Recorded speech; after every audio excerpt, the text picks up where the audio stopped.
عليكم ورحمة الله وبركاته. أهلا بكم متابعين قناة الشيس. سمعنا الفيديو اللي فات ازاي تبدأ شطرنج من تحت الصفر، وتعلمنا ازاي نحرك القطع. النهاردة هنعرف ازاي تاكل بالقطع، مش تحركها بس. طبعا عرفنا في الفيديو اللي فات ان الحصان بيتحرك حرف ال.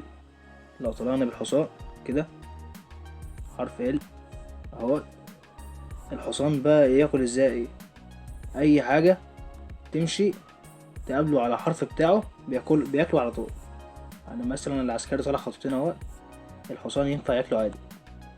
تمام، بس خلي بالك مينفعش انك تروح تاكل غير لما تبص لو تشوف لو القطعة ينفع تتاكل من غير ما تكون متهددة.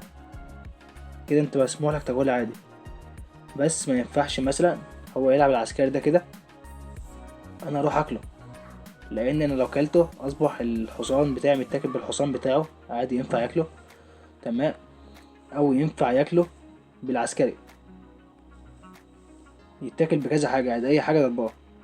العسكري زي ما انتوا عارفين طبعا مش بياكل في نفس الخط اللي هو ماشي بيه. يعني العسكري تمام، انا ماشي هنا في عسكري طلع كده قدامي، ده انا ما ينفعش اكله.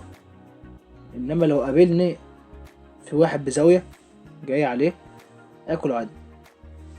تمام، ده العسكري. او من الزاوية التانية هنا برضه اكل عادي.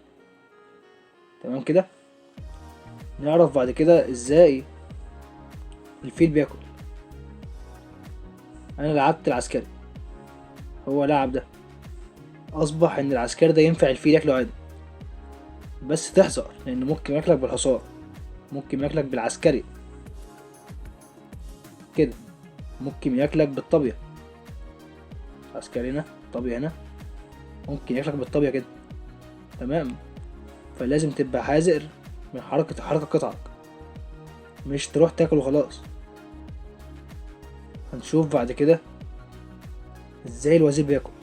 الوزير مثلا افترض ان هو هنا في نص اللوحة وقت الوزير ياكل في اي اتجاه، زي ما احنا عرفنا في الفيديو اللي فات ان هو بيتحرك. اجمع الطابية زائد الفيل حركة الوزير، شيل الحصان. الحصان مش بيتحرك زي الوزير، الوزير مش بيتحرك زي الحصان. تمام، ياكل هنا عادي، ياكل هنا عادي، يروح ياكل هو هنا اهو، ياكل هنا عادي في وشه عادي. بس احذر لانك ممكن تكون مضروب. اي مكان تاكل فيه ممكن يكون متهدد وزيرك فيه.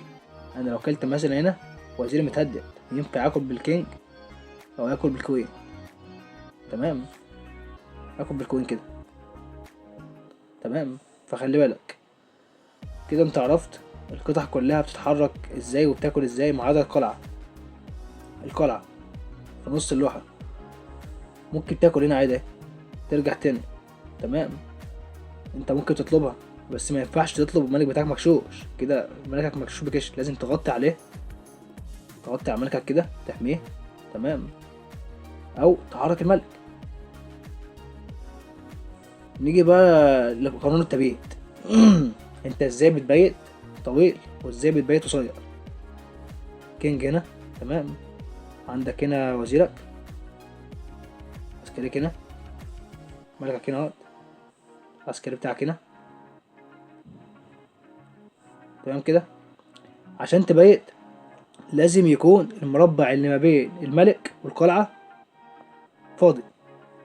انت طلعت بحصانك وبعد كده مثلا فرحت، كل ده طبعا الخصم بتاعك مثلا افترض انه لعب اي حاجة مثلا. تمام، انت طلعت بالفيل بتاعك اهوت، ينفع تبيت كده عادي. الملك بيتحرك خطوتين ويبدل مكان الطابية، الطابية بتيجي مكانه. بالنسبة للطابيات الطويلة مختلفة شوية. انت طلعت بالوزير بتاعك، فرحت حصانك، فيلك مثلا طالع كده، الطويلة ملكك بيتحرك برضه خطوتين كده اهوت، هما خطوتين والطابية بتيجي مكانه كده، يبقى انت بقيت الطويلة. وبكده نكون عرفنا ازاي كل القطع بتاكل ازاي والملك بيبيت ازاي. وانتظروا الفيديو التالت ان شاء الله من سلسلة ازاي تطور مهارتك في الشطرنج وتبقى محترف. والسلام عليكم ورحمة الله.